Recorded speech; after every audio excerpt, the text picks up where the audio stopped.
Are we ready recording, Dylan? Okay. All right. Good afternoon, everyone. This This is the meeting is being recorded. Good afternoon, everyone. This is the Eldon live chat with Dr. Jeffrey Lamb, the Vice President of the Academic Affairs at Santa Ana College.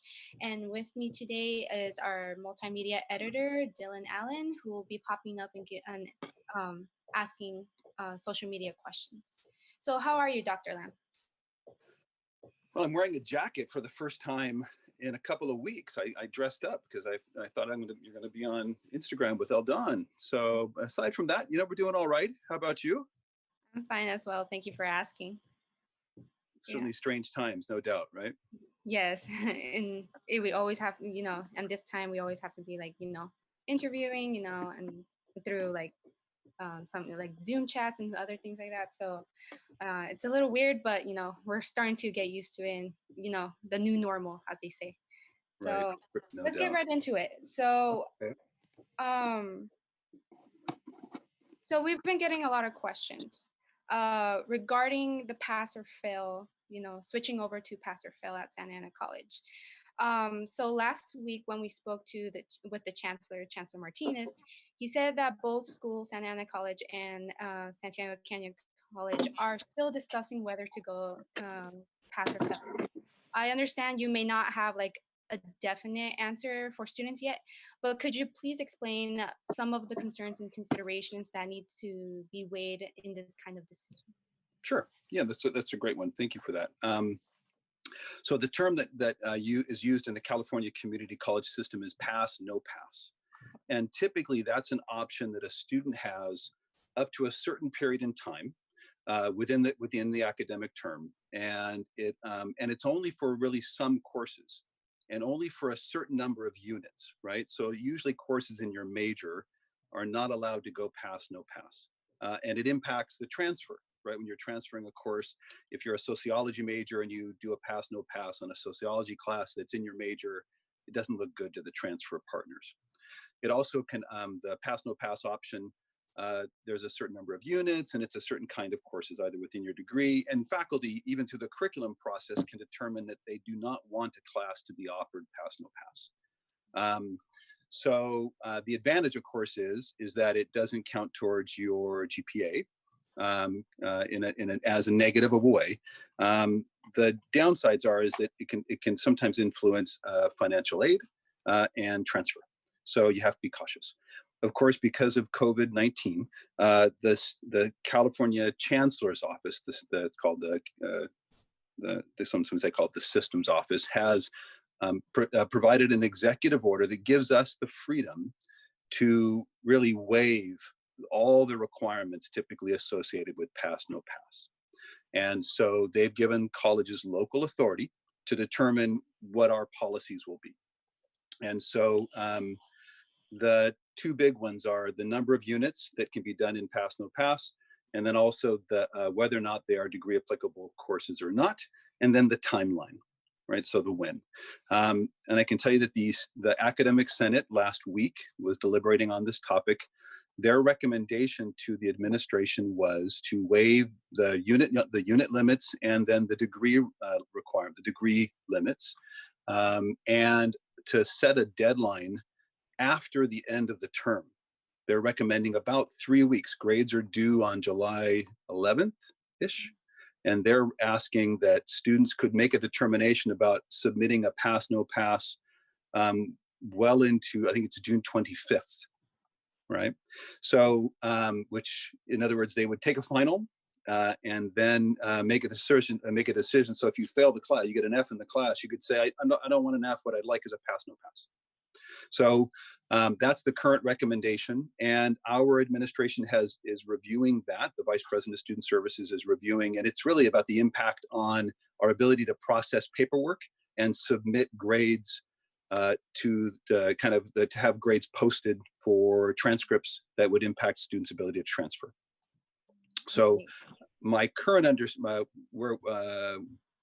I believe that all things are ready to go. And I'll actually be sending an email out to the faculty soon. So you're getting a live scoop that will be going ahead, moving forward with that June 25th deadline. And we'll be looking forward to that information. So, and you make an excellent point on regarding the UCs and CSUs accepting the no pass and pass system grading system. So, because we did talk to the state chancellor and Elo Oakley, and in that teleconference that we had, he did mention about like UCs being less cooperative and CSUs being more cooperative with regarding the pass or no pass. So Correct.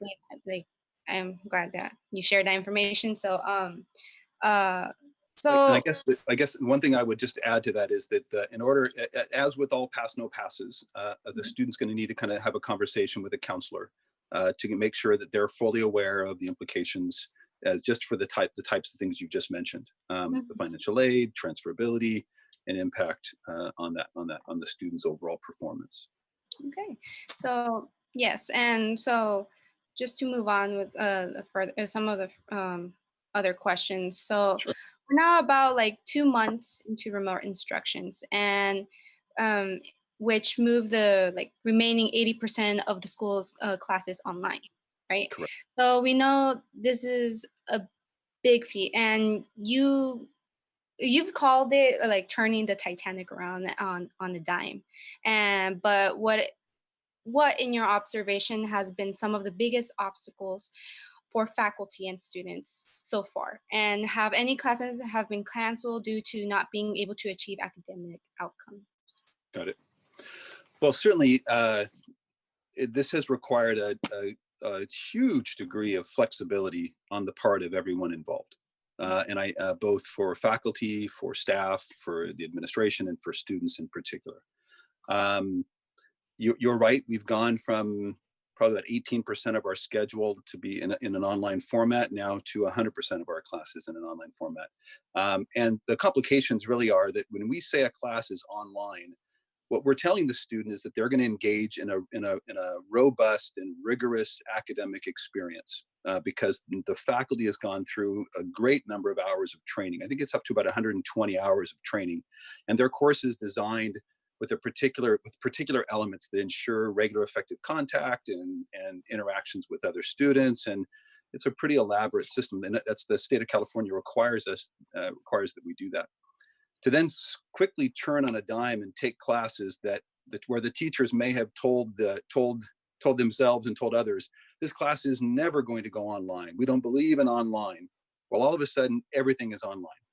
And you can imagine both for the scenario I just mentioned, but also in cases where we're really doing skills building, hands-on education, and to do it in an online environment is incredibly challenging. So the faculty did an incredible job in very short order. Really, it was 3 business days or 5 days altogether, if you want to count the weekend, and were able to transition their courses to this remote instruction format, what we were calling temporary remote instruction, in which we were trying to just ensure a baseline of interaction with students to allow them to kind of learn the content. And we're still defining and still providing training and professional development opportunities for our faculty as they do this. So I think upskilling the faculty, having them learn how to use a new tool, how to manage in a different environment, and how to kind of maintain the integrity of their discipline and the course to be taught, and also to continue with the development of the sense of community and connection that you might have had in a face-to-face class. So as the faculty are having those challenges, I'm going to say that the students had a similar challenge, right? And that's just at sort of a course-to-course, faculty-to-student interaction, and within that course dynamic. How do you do Zoom? How do I turn my homework in? How do I access a Canvas shell? All of those questions, and I'm just scratching the surface. In addition, everyone's had all of their own home life complications. Suddenly I've got to find a place that's quiet to work. Suddenly I have to make sure I have my Wi-Fi and a computer, that my little brother or sister or my dog isn't coming in and barking or fussing or creating problems, or maybe I'm taking care of my older adult or my mother or father. So just the complications of living are highly compounded. in addition to students, of course, losing jobs. And I mean, it's just, so it's been I think it's sort of the reason why having the huge flexibility in terms of grading, the huge flexibility for students with those excused withdrawals, right? So that we can say that we're doing our very best on all fronts. But it's been a big challenge, I think, for everyone. And I can say, though, that there have been some positive moments. The faculty are commenting that they're getting greater student participation and engagement. Attendance is, instead of dropping, it's increased. More students are there because they're not going outside. They're not doing other things, so they're there for class. And I've had some interesting stories of students really sharing very deeply about their lives, and so there have been a few positives.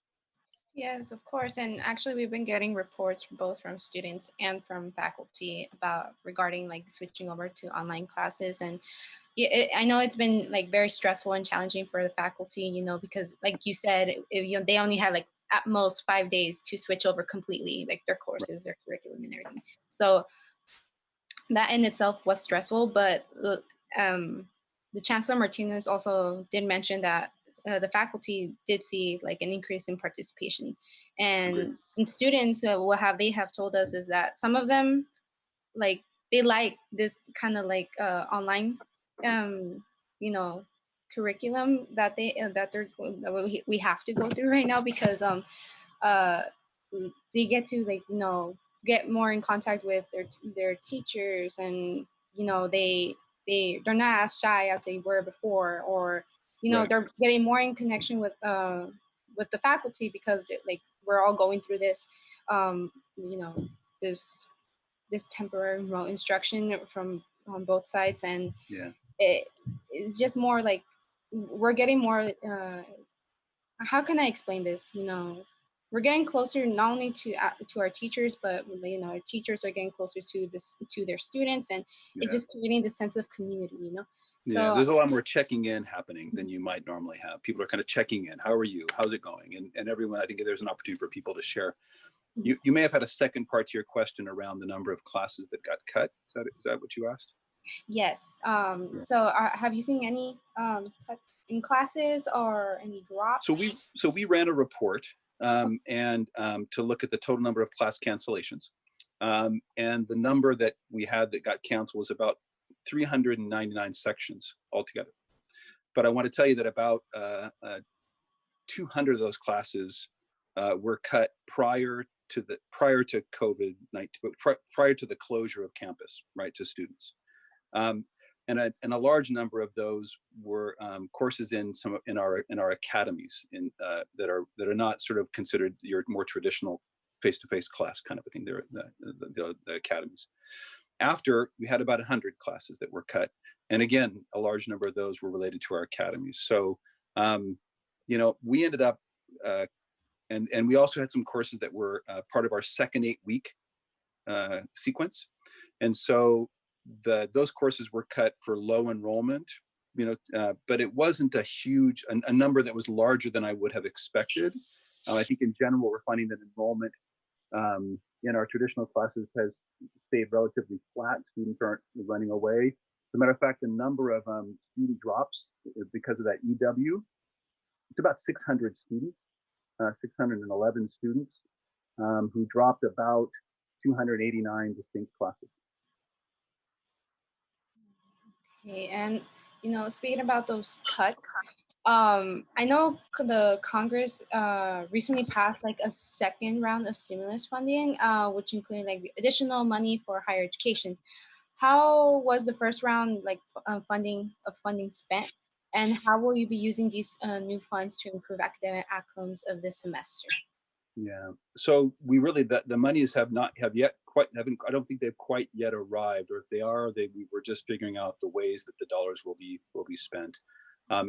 If I'm not mistaken, I think it's Santa Ana College will be receiving about $5 million, $5 million something dollars from the CARES. Is that what we're talking about? Right. Yeah. So it's the CARES Act, right? And of that, half is dedicated to support students, right? And so the Vice President of Student Services has worked with her team, and they've devised a plan to allocate those resources to students that need the resource based on, it's a kind of a three-part criteria. Students who are taking a certain number of units and who are, I think it's taking a certain number of units, and then those that are successfully completing courses, and then there's a last phase for those that have some special circumstances. But the dollars are really only won't be supporting. Unfortunately, don't support all students. They're not going to, won't impact the undocumented students, international students, and non-credit, I think, are the three categories that don't get supported, unfortunately. And then the other dollars really are sort of a to be determined for us.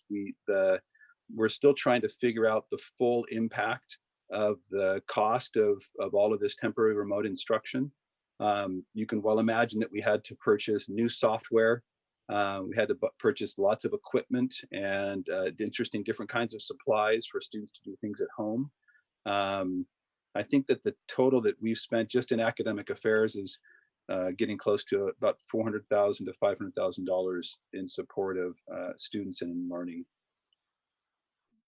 Yes, and I know the chancellor did mention this a little about like trying to like kind of like raise funds just to give students that same access of like technology for those who don't have like computers, and for those who don't get like support from the CARES Act. He's been trying really hard to raise funds for like students to have that like all the same access, and Yes. financially but also technology. So Yeah, it's a and challenge. also It's a challenge. um we've heard from the chancellor that like about 90 to 100% of the classes this fall, in the fall, may be online. And if there is any in-person classes this fall, we have heard of stagger times and reduced class sizes. What does that look like, and how will the school determine which classes are a priority for on-campus instruction? Great question. So it's not only will this be probably happening, or happening in the fall, but also we're currently contemplating access in very limited fashion to some face-to-face courses in both at the latter part of the spring, and also if necessary through the summer. And so as you can imagine, engaging in that activity, it gives you pause, right? And we really want to do it in a way that is both safe for the faculty and the staff and the students. And so the criteria that we're using are that those programs, those disciplines, those classes that are linked to the 16 essential sectors that Gavin Newsom, the Governor Newsom set out for us. And basically, you're really talking about places that are providing direct support and service to, in a sense, the battle against COVID, right? And providing safety and security for people. So for us, that means that for our fire program, our fire academy, potentially for the Orange County Sheriff's Department Academy, so preparing people to be future law enforcement, public safety, and firefighter. And then a select number of our allied health programs. So and also the nursing program. So nursing is going to continue back up in some limited fashion. We have a pharmacy tech program that may do some work towards before the end of the term. Also medical assisting. We've got a phlebotomy certificate where you draw blood. Obviously an essential program. And then I think there may be at least one more, but so we would continue on in that vein. There are what they call, so that's kind of in the immediate term. For potentially for some part of summer and for sure into fall, we would be looking to what had been labeled, they're called hard to convert classes, and they're typically labs. So if we're still under some kind of lockdown and or some sort of physical distancing happening, you won't see us offer a regular English class at Santa Ana College, right? We won't do a straight lecture course. We'll be focusing in on, just as you highlighted, we have some chemistry classes, for example, where it's best if the students can do the skill, right, in the lab. And so, and the lab sizes are rather small, 24. So we would set up a situation in which we would have, 12 and 12 12 on one day, 12 on the other day, and have students social distance, physical distancing, in order to be able to do that experiment. But the logistics on it are really daunting. How do you ensure that everything is clean, sterile, or sanitized prior to the class, after the class, getting ready for another class? So we still have some logistics to work through. In addition to how do you sort of let people access the campus safely and securely? Um, but in the same way that this kind of ratcheted down and got sort of very restricted very quickly, I think that there'll be a loosening in a phased approach, and so we have to be prepared for that loosening in a phased approach. Yes, of course. And there's, yeah, like you said, and gave a lot of examples. There's a lot of things to consider if we're going to go back to in-person classes. Right. And if classes can't be taught in person for the fall, how are you going to provide like students technology needed to meet like specific academic outcomes for CTE and other lab courses that require? Yeah. So I think it's you know, we've tried to be creative. Our fashion design program lent out sewing machines, right? The music department, we purchased small pianos. You know, we have been providing access to laptops and computers as best we can. We've been doing some one-off access for our machine shop instructor to cut particular materials to provide the access to students for certain materials as we can. Um, it's really going to end up being it on a case by case basis, and it really depends on what the overall guidance is across the state. And if we start to reduce our restrictions, then we will start to open up and do it very mindfully and very carefully. And as I said, I think the intersection is going to be those hard to teach classes, and then those 16 sectors for sure. Um, we're also trying to be really mindful of degree completion, like students who are kind of near completers. How can we provide them with the most support? Um, but it's a big challenge, though, no doubt about it.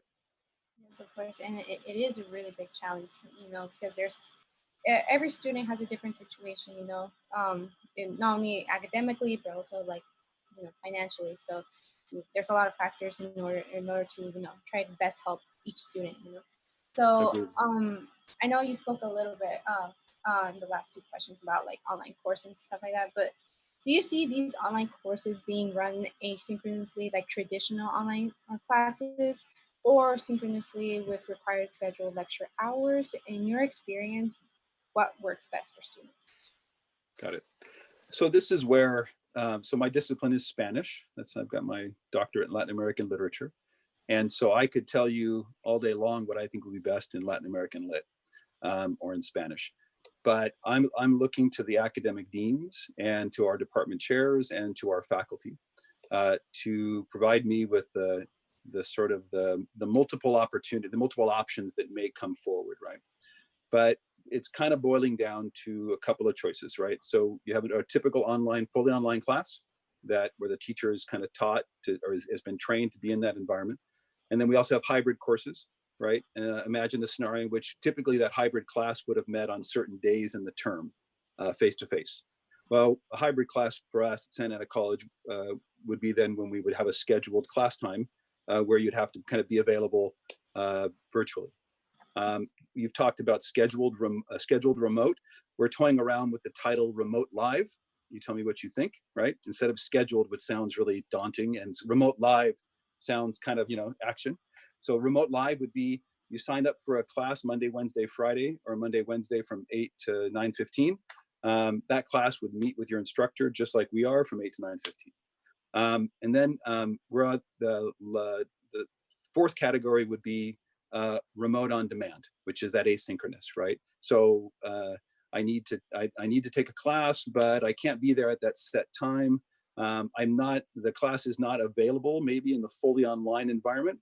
And so I want to be able to take a class I need to jump online and see PowerPoints and video presentations and anything but be there at a set time because my daycare and my work schedule or any number of things. So we would have that. And then I've been told that a combination of remote live and remote on demand may make sense. Imagine you're in a 3-hour lecture class or a 3-hour English class twice a week. That's 6 hours of Zoom a week, which would really just about knock the wind out of anybody, right? So they would say, we want to do a combination of both. So we would work one day, we may have a full lecture, a full interaction. And then the next day I'd post some things and students would interact that way. So we're going to see a blending of any one of those 5 different options happening there. My big hope, or my big plan here, not my hope, my plan is to ensure that a student, when they pick up our schedule, will know exactly which of those 5 experiences they're signing up for, right? Because worst case scenario, like what happened now is, hey, I'm signing up for this class. Oh, no, it's not that. It's this whole other format. And so I want to make sure students know, okay, I have to be ready. I have to be available Monday, Wednesday from 9 to 10:15 for this class, right? So then you'll organize your life and you'll be there. But I don't want is where you say, oh, it's 9 to 10, and then your teacher shows up and says, you know what, it's actually 6 to 8 at night, right? We don't want that either. Yes, and obviously scheduling, well, not scheduling, but like trying to find the right times for everyone, it's going to get a little bit more complicated because, like I said earlier, not only do like faculty have like certain set times in order to do, teach, but also like students outside, their academic life, they also have like some personal things, especially right now with the COVID-19, like some of them are still trying to find jobs, some of them already applying for unemployment, some of them Agreed. are parents, and every student has a different situation. So yeah, I completely understand that. It's good that you guys are giving like students options. Right. But Yeah, yes, we are trying to I know. convert. Yeah, go ahead. Go ahead. No, go ahead. No, you go ahead. No, I Go was ahead. just gonna say that as we're looking at fall for sure, what our first choice really would be to kind of have a class be online, just because it's the cleanest and most and easiest, and the faculty are the most prepared, and I think a student knows what they're getting into. But we did a survey of why some students dropped when they dropped, and many of them said they just don't like online, and so that's another indication of, okay, they need a different experience, right? Than that sort of I'm fully on my own, having to manage all my own time. Some folks do like that schedule. Like I'm supposed to be here at this time, for sure. So So yes, and I know earlier you did mention just a little bit, briefly mentioned about like student success. So I know the new state funding model is moving away from like a pure numbers formula, and will also be factoring in success and income inequality. So we have been given like 3 years to transition into that, and that was supposed to end this fall, 2020. So during this, during which time we have launched guided pathways, right, on campus. Um, so have you heard anything from the state about, an extension on that deadline? And how is SAC prepared to deal with any budget shortfalls because of reduced enrollment and impacted student success? yeah. Well, I'm gonna have to check my numbers here, because my impression is that we're held harmless through the next academic year, so to the end of 2021. So the funding formula, any changes on enrollment based on COVID will really have, in a sense, no impact, because they're using an average of 3 years, right?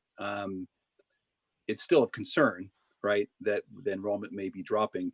And realistically, the big drop in enrollment at Santa Ana College is in a positive attendance accounting. So, which is the result of a lot of the drop when we suspend the academies and some of the courses we do offsite, and like some of the tutoring that we've typically done. Those are all positive attendance courses. It's not a typical class. So our drop in enrollment is going to come from positive attendance primarily, not necessarily because of the straight 3-hour lecture class and student decline. We're seeing a slight decline, but not huge. So yeah, so my understanding is that we're held harmless through the end of the next academic year. It is based on a 3-year average for our college. So in terms of the apportionment dollars, the impact, we won't feel it as much. It's really a matter of the fact that going forward, we're seeing a reduction in the allocations that are coming from the state. So we are looking at budget cuts, and certainly the additional costs associated with COVID-19 are going to negatively impact the institution. There's no doubt about that. And as that happens, I can tell you that we will typically colleges avoid making cuts that impact students, right? So we would probably not see a reduction in the number of course offerings, but we may see reductions in other places.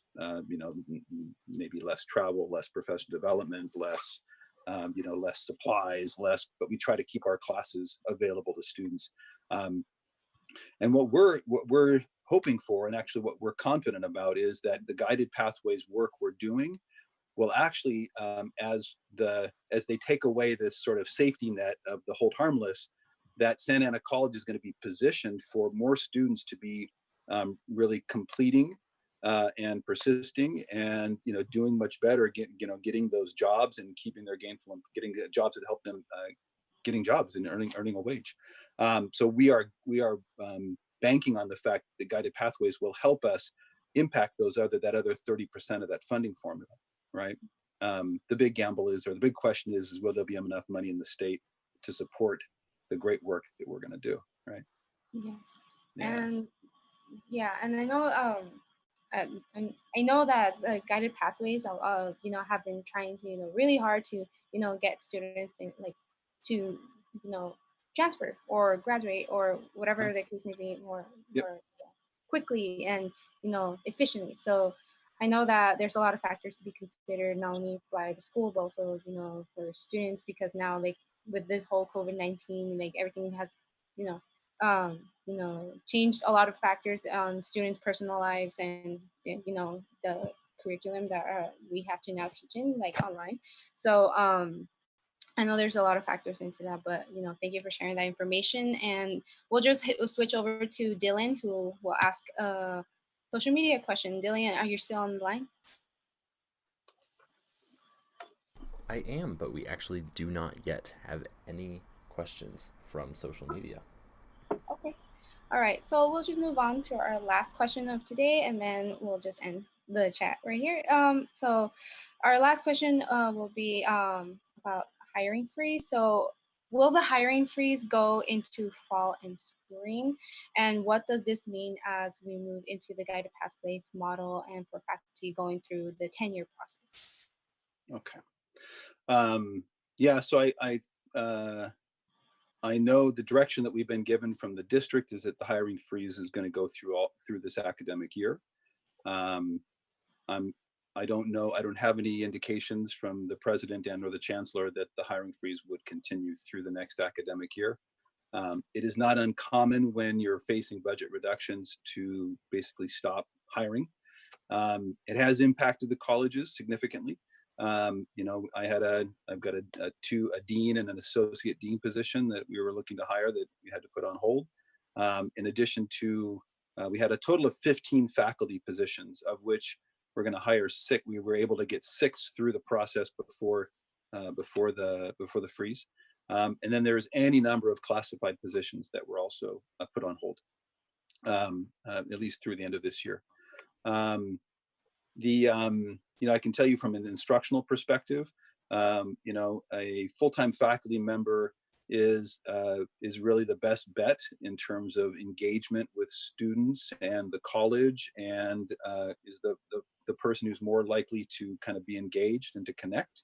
And not that our adjunct faculty don't, many do, but a full-time faculty member has a sense of ownership of the campus that an adjunct instructor might not. And so the impact on guided pathways is you have basically less hands engaged in the work, and less good ideas coming at the thinking of the college. And then in terms of the loss of administration and staff, that's really the folks that end up having to do a lot of the heavy lifting in terms of the operational components of implementing guided pathways. I believe that Santa Ana College has the strength and the depth of experience and the flexibility to continue our guided pathways forward, regardless of whether or not we have the freeze. We really have kind of a can-do attitude at Santa Ana College, and not just because we know that our students really need us to really do this really important work. So I don't see there will be an impact. for no doubt about it. But I don't think it's going to be enough to impact us, kind of put a stall on any of our guided pathways work. Having students know what career they want to get to, what degree they want to have, and then providing them support and direction along the way is really critical. For us to, it's a promise that we make to you that we're going to help you get through this educational experience, and I want to keep it. Yeah, so thank you so much for sharing all this information. And well, this will conclude our live chat, but I, in behalf of the Aldon, would like to thank you, for taking part of your time, especially in all this madness of the COVID-19, pandemic, like you taking your time, and, having this live chat with us, answering questions and sharing the information that, our students want to know, and even some of our faculty too. So, but thank you so much for, being with us here in this live chat, and, we'll keep in contact, we'll keep in touch. If there's any more questions and anything that we have, to ask you, and, on behalf of the academic affairs, we'll get into contact. And well, thank you so much. No, my pleasure, boy. It's just the Eldon does such good work and have such integrity. And so I was glad to have the opportunity to talk with you and to share a few thoughts. And I appreciate your time and your thinking, your forward thinking, and the pulling together the questions. And there's a lot of possible things to do, and I'm glad to be here to help out. Thank you so much.